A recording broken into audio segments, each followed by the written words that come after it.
چرا پشت سرت حرف میزنن؟ یه عده آدم هستن به جای اینکه بیشتر با خودت حرف بزنن پشت سرت حرف میزنن.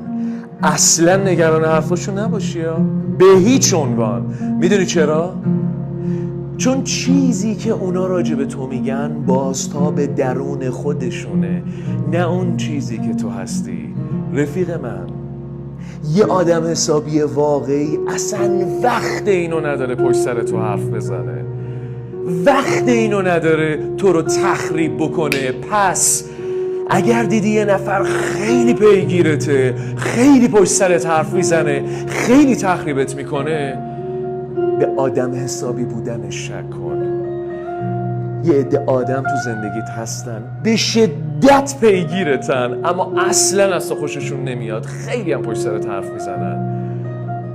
میدونی چرا پشت سرت حرف میزنن؟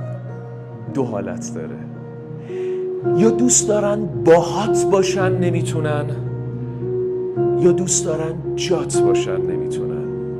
همین